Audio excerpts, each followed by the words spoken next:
At his mansion, I was just the help until I discovered why I was really hired. I never thought the worst day of my life would lead me to the best thing that ever happened to me, but here we are. I didn't even get to order my coffee before Daniel ended it. The place was packed, some indie playlist humming through the speakers, the smell of pastries and overpriced lattes everywhere. I'd barely walked through the door when he looked up from his untouched Americano and said those 4 words nobody wants to hear. We need to talk. My stomach dropped immediately. I remember exactly how his voice sounded. Flat, rehearsed, like he'd practiced this in the mirror. I sat down anyway, my hands already sweating. "What's wrong?" I asked, trying to smile. "Is this about the venue deposit?" He didn't answer that. Instead, he reached into his jacket and pulled out a small velvet box. Not to give me anything, to take something back. "I can't do this anymore, Sophie," he said. Just like that. 6 words that cut deeper than anything I'd ever felt. "What?" I whispered. He leaned back like he just lifted some massive weight off his shoulders.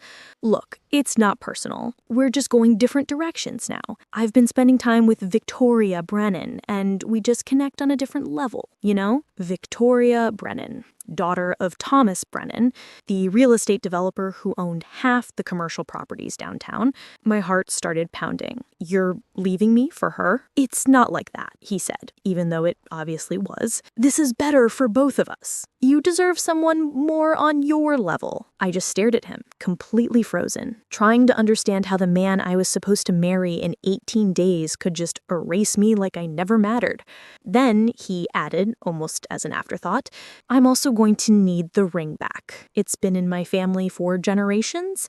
My mother would be devastated if it left the family." I slipped it off. My hands were shaking badly, but I managed.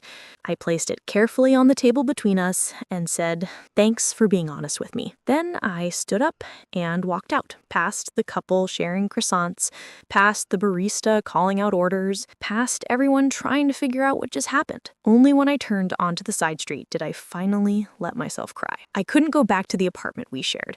I didn't want to see the half-packed boxes or the dress hanging in my closet, but when I finally forced myself to go, it was already done for me. All my things were in labeled boxes by the door. Clothes, books, everything. Neatly sorted, like I was being shipped back to sender. Not by Daniel, he wouldn't have been that organized. Had to be his mother. I sat on the floor next to those boxes for I don't know how long. My old apartment lease had ended 3 weeks ago. I'd already given it to someone else. Every dollar I had saved had gone toward wedding expenses. I had maybe $80 in my checking account and a full week until my next paycheck. That's when I did something I hadn't done in over a year. I called my foster mom. Helen answered on the second ring, her voice warm and familiar.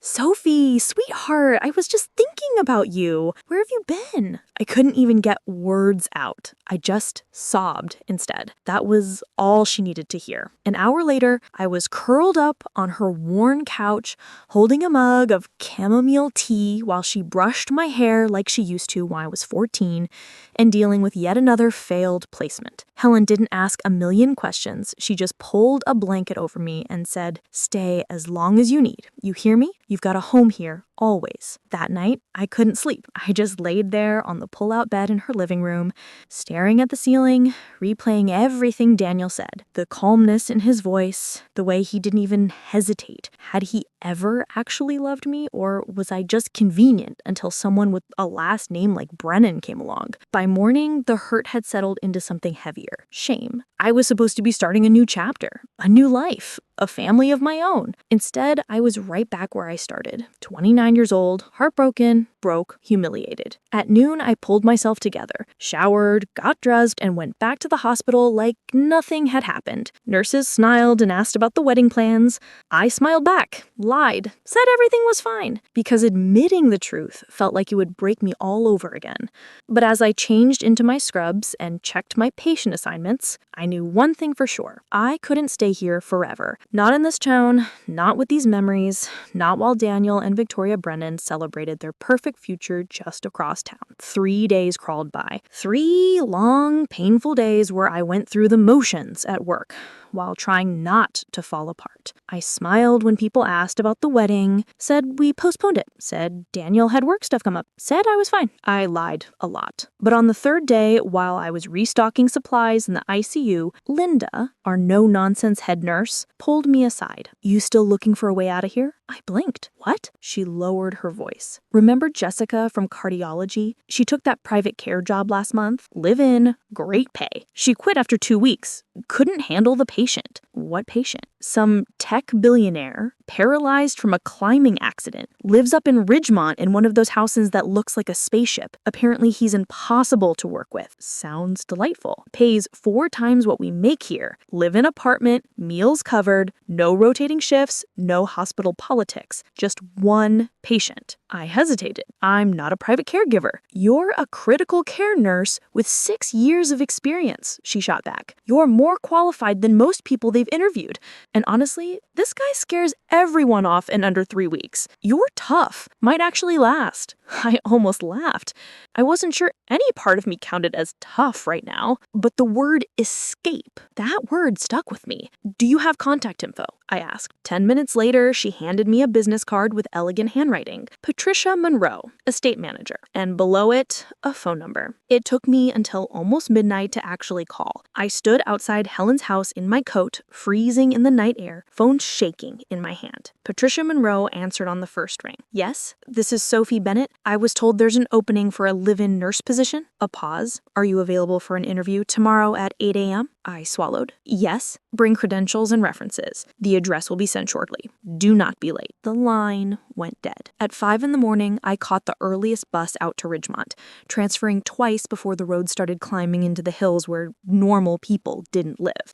Everything felt surreal, like I was walking into someone else's life. And then I saw the house. It looked like something out of a magazine. Glass and steel and clean lines built into the hillside like someone had carved a mansion out of light itself. A tall black gate swung open as my rideshare pulled up, and for a second I wanted to tell the driver to turn around. Too late, Patricia Monroe met me at the front entrance. A woman in her 60s, thin and sharp, hair pulled into a severe bun, wearing a charcoal suit without a single wrinkle. She looked at me up and down like she was inspecting a piece of equipment. You're early, she said. I didn't want to be late. Good. Follow me. The interview was quick. She barely glanced at my resume, asked maybe 5 questions, didn't smile once, and finally said, "The position is yours if you want it, Miss Bennett. The terms are straightforward. Round-the-clock availability, 2 days off monthly, no outside visitors. Medical expertise is essential. Discretion is mandatory. Your patient is a difficult man. You'll be living on the 3rd floor adjacent to his suite. Room and board included. Salary is $14,000 per month, plus bonuses based on progress." I tried not to react. That was more than quadruple what I made at the hospital. I didn't have a backup plan. I didn't have anything except a duffel bag and a broken heart. But I said yes without hesitating. She slid a folder across the desk. "This is your contract. Review it tonight. Your patient is Mr. Cameron Blake." The name meant nothing to me then. It would soon mean everything. The next morning, I stood outside his door.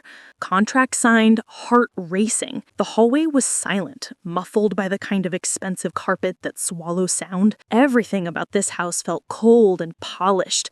Marble floors, clean lines, expensive emptiness. Patricia stood beside me, tablet in hand. "You're certain about this?" I signed the contract. "That's not what I asked." I swallowed hard. Yes. She knocked twice, then opened the door without waiting for an answer. The room was enormous. High ceilings, floor-to-ceiling windows overlooking a forest of pine trees, sunlight pouring across pale wood floors. It felt less like a bedroom and more like a throne room built for someone who'd given up. He was by the window in a sleek black wheelchair, back turned to us. "Mr. Blake," Patricia said crisply, "your new nurse is here, Sophie Bennett." He didn't turn right away, just sat there, fingers slowly drumming on the armrest. Then finally, he spun around, and I forgot how to breathe. I don't know what I'd expected. Someone older, maybe? Someone fragile. But Cameron Blake was young, maybe maybe early 30s, tall, even sitting down, dark hair, sharp features, eyes like ice. And yet there was something exhausted about him. His skin was pale, his frame lean, but his expression warned me to keep my distance. "So," he said, voice low and cutting, "they sent another one?" I opened my mouth, but he cut me off. "What's the bet this time, Patricia? A week? 10 days? Patricia didn't answer. She just said, "I'll leave you two to get acquainted." And she left, closing the door behind her. Silence stretched between us. "I'm not here to place bets," I said finally,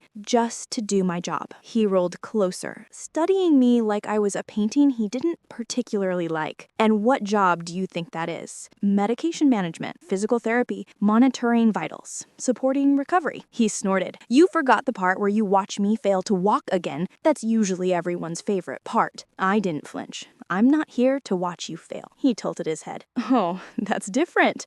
Most of them break by day 4. Maybe I'll surprise you." "Maybe," he said, though the smirk on his face made it clear he didn't believe me. We moved through the day in cold silence. I administered his medications, reviewed his therapy schedule, took notes.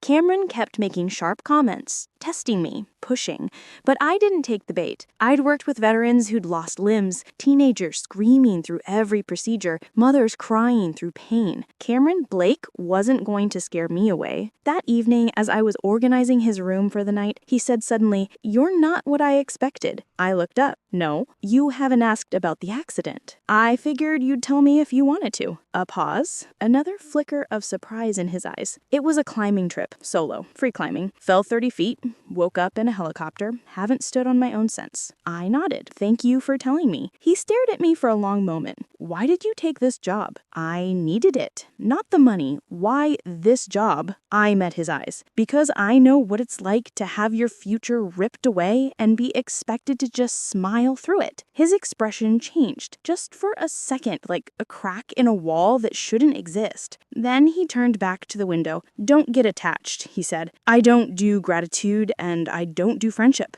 "Good," I replied. "I don't do illusions." He didn't say anything after that, but he didn't dismiss me either. It happened on the 6th night. I wasn't supposed to be awake, but the rain outside had been pounding against the windows since midnight. I got up to check that everything was secure and noticed light coming from the East Wing gym, a space Cameron rarely let anyone into. At first, I ignored it, told myself he probably fell asleep with the TV on. But something pulled at me, some instinct I couldn't ignore. I slipped on my robe, walked down the silent hallway, and pushed the gym door open just enough to look inside. What I saw stopped my heart. Cameron Blake was standing, not completely, not alone. He was gripping a set of parallel bars, arms shaking with effort, sweat running down his face. His legs trembled beneath him, every muscle straining, but he was doing it. Slowly, painfully, step by agonizing step. I couldn't breathe. He didn't see me at first. He was too focused. But then the door creaked and he turned. His face went from concentration to fury in an instant. "What the F are you doing here?" I heard something. I thought, "Get out, now!" I didn't move, not because I was frozen, but because something in me had already shifted. He wasn't hopeless. He wasn't done. He was hiding his progress. But why? "Why are you keeping this secret?" I asked quietly. His hands tightened on the bars, knuckles going white. "Because the second people see progress, they expect miracles, and that's not how this works. So instead you pretend there's nothing left, that you've given up." His jaw clenched. "You don't understand." I stepped closer. Maybe I do. He stared at me, breathing hard, furious, and uncertain all at once. "I'm not going to tell anyone," I said, "but if you let me help you, really help you, we could work towards something real. You don't have to do this alone." "Why?" he demanded. "Why do you care?" "Because I know what it's like to have everything taken from you and be expected to just smile through it." His expression changed, just for a second, like a crack in a wall that shouldn't exist. Then he turned back to the window. "Don't get attached," he said. "I don't do gratitude and I don't do friendship." "Good," I replied. "I don't do illusions." He didn't say anything after that, but he didn't dismiss me either. It happened on the 6th night. I wasn't supposed to be awake, but the rain outside had been pounding against the window since midnight.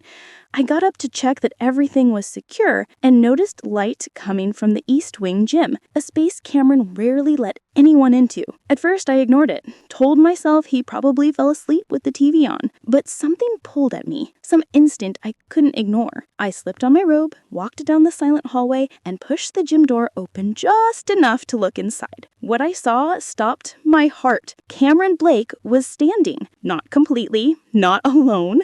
He was gripping a set of parallel bars, arms shaking with effort, sweat running down his face, his legs trembled beneath him, every muscle straining. But he was doing it, slowly, painfully, step by agonizing step. I couldn't breathe. He didn't see me at first. He was too focused. But then the door creaked, and he turned. His face went from concentration to fury in an instant. What the F are you doing here? I heard something. I thought, get out, now! I didn't move. Not because I was frozen, but because something in me had already shifted. He wasn't hopeless. He wasn't done. He was hiding his progress. But why? Why are you keeping this secret? I asked quietly. His hands tightened on the bars, knuckles going white. Because the second people see progress, they expect miracles. And that's not how this works. So instead, you pretend there's nothing left? That you've given up? His jaw clenched. You don't understand. I stepped closer. Maybe I do. He stared at me, breathing hard, furious, and uncertain all at once. I'm not going to tell anyone, I said. But if you let me help you, really help you, we could work towards something real. You don't have to do this alone. Why? He demanded. Why do you care? Because I know what it's like to have everything taken from you and be expected to just smile through it. He stared at me, chest heaving, sweat gleaming on his skin. I thought he'd yell again, order me out, threaten to fire me. Instead, he slowly lowered himself back into the chair, silent, exhausted. Finally, he muttered, fine. My heart jumped. But we keep this between us, he added. No one knows. No one. I understand. And you follow my lead. I say stop, we stop. I say keep going, you help. Deal. He studied me, eyes still sharp, but something had changed. You're not like the others. I shrugged. I'm not trying to be. We started real sessions the next morning. Early, quiet, before Patricia or anyone else stirred. Every step he took was controlled agony, like fighting gravity with nothing but muscle memory and sheer stubbornness. But he did it, and I was there. Not to cheer, not to pity, just to study the world he didn't want to fall back into. It started with the voice. I was organizing medication files in my room when I heard it. Deep, confident, smooth, male. Not Cameron, not anyone on staff. Curious, I moved quietly toward the main hall and followed the sound to the West Wing sitting room. There, lounging on the leather sofa, was a man in his early 40s, expensive watch, holding the glass of something that wasn't definitely water. Cameron, you look terrible, the man laughed. Cameron, sitting across from him, gave a tight smile. Good to see you too, Marcus. That was my introduction to Marcus Reed, Cameron's longtime business partner, the man who, according to Patricia, had stepped up to run Blake Systems after Cameron's accident. Something about him made my skin crawl. Maybe it was the way he looked at Cameron, like he was measuring his value, or maybe it was how his eyes landed on me when I walked in with the tea tray. Slow,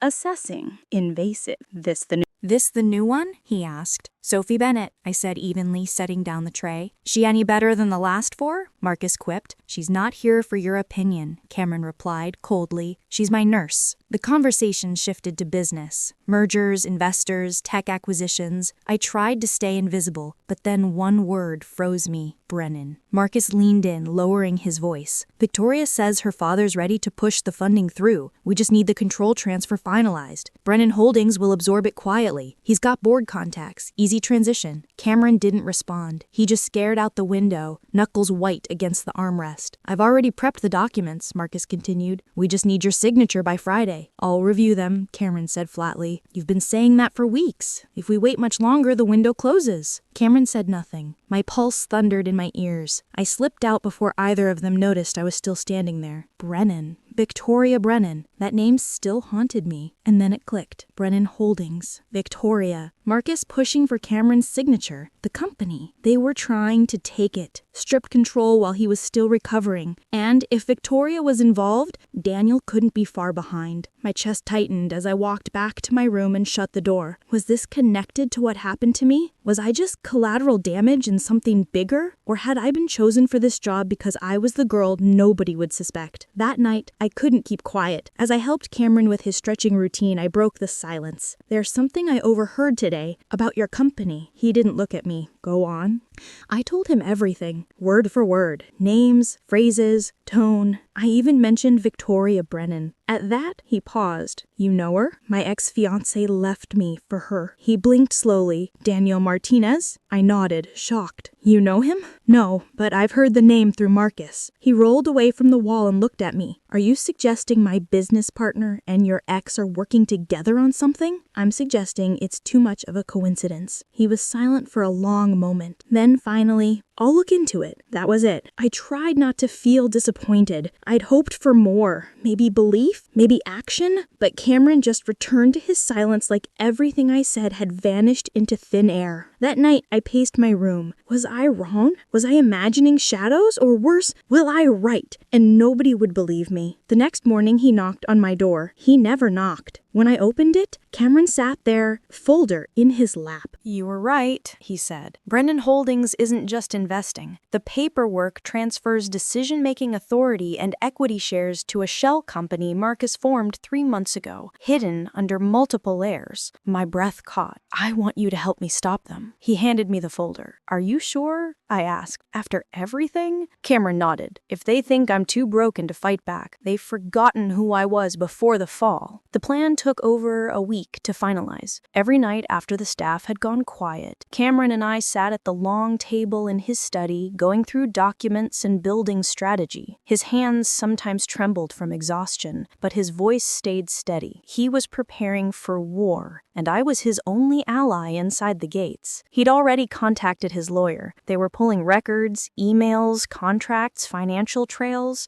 Cameron hid nothing from me, not even his doubts. I trusted Marcus more than anyone, he said one night. He was there when I built my first prototype. I let him run things when I couldn't. And the whole time, you were right to trust your instincts, I told him. I should have trusted them sooner, he replied, but I won't be late again. 2 weeks later, an emergency board meeting was called. Nobody suspected anything. Cameron let Marcus think the signature was coming. He even thanked him in an email for handling everything so professionally.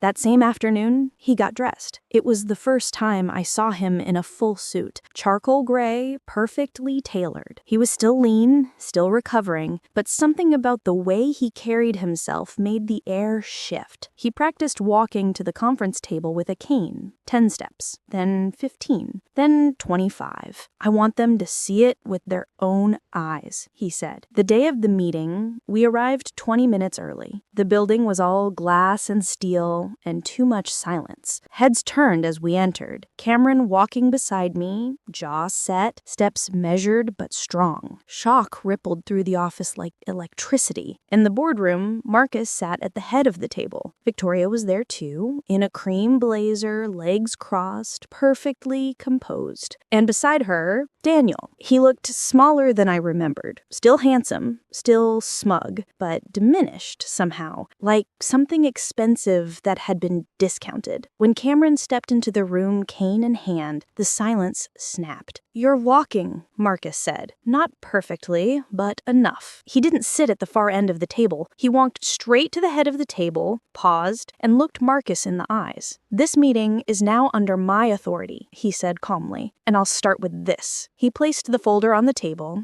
and opened it. The room watched him as he laid out every forged trail, every backdoor clause, every piece of evidence proving Marcus's attempt to hand control of Blake Systems to a private shell owned by Brennan Holdings. Victoria didn't flinch. Daniel shifted uncomfortably. Marcus's face slowly drained of color. "You can't prove intent," Marcus muttered. "I don't have to. I only have to prove breach of fiduciary duty, which I just did." The board stirred. The general counsel stood. "Mr. Blake, would you like to request an immediate vote of no confidence?" "I would," Cameron said. "Effective now." Chaos erupted. Victoria stood first, heels clicking like bullets. "You have no idea who you're dealing with, Cameron." "Oh, I do," he said quietly. "A woman hiding behind her father's name and a man selling out his best friend for a shortcut," she scoffed. "And your nurse? What, she's your chief strategist now?" He turned to look at me. "She's the reason I'm standing here at all." Daniel looked away. The board voted. It was unanimous. Marcus was removed, the contracts nullified, control restored. When it was over and the room had cleared, Cameron and I stayed behind. He leaned on his cane, breathing hard, but his eyes shone. "You did it," I whispered. "No," he said. "We did." And then, for the first time since I'd met him, he smiled, wide and real and unguarded. And I realized something I hadn't let myself believe until that moment. He wasn't the only one who'd taken their first steps that day.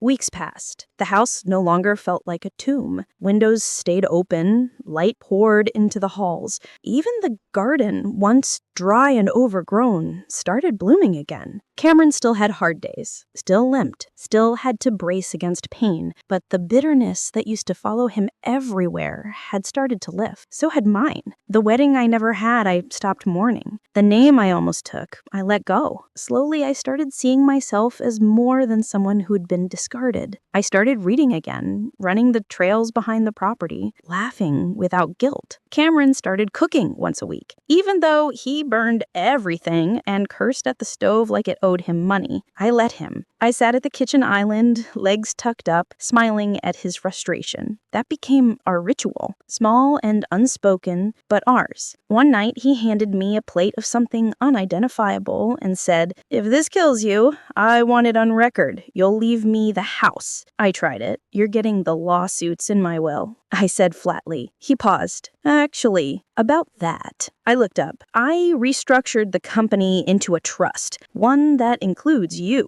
I blinked. "What?" "I'm not giving you the company," he said gently, "but I want you to know I've built something better with you than I ever did alone, and I want you to be part of what comes next." I stared at him, speechless. He reached into his pocket and pulled out a small black box. "Before you say anything," he said quickly, "you don't have to answer today, or even this year. I know I'm still figuring out how to be myself again, and I know you didn't sign up for this." He opened the box. Inside was a ring, simple white gold, one small emerald in the center. "But I'd like to ask anyway," he said quietly. "Will you consider walking this road with me? Not because I need saving, but because with you, I remember who I am." I didn't cry. I thought I might, but instead I felt something else, something steady, like I'd walked through the darkest part of the woods and found not a castle, but a clearing, a quiet place to breathe again. I took the ring and slid it onto my finger. "I'm not saying yes," I whispered, smiling, "but I'm not saying no." He laughed. "That sounds exactly like you." We didn't rush anything. There were no announcements, no headlines, just more mornings, more progress. He walked a full mile on his own the next month. I passed my certification to open my own practice. We hired more staff. I stayed in the house, but it no longer felt like his. It felt like ours. As for Daniel, he texted once, 2 lines asking if I was okay. I never replied. I didn't need to,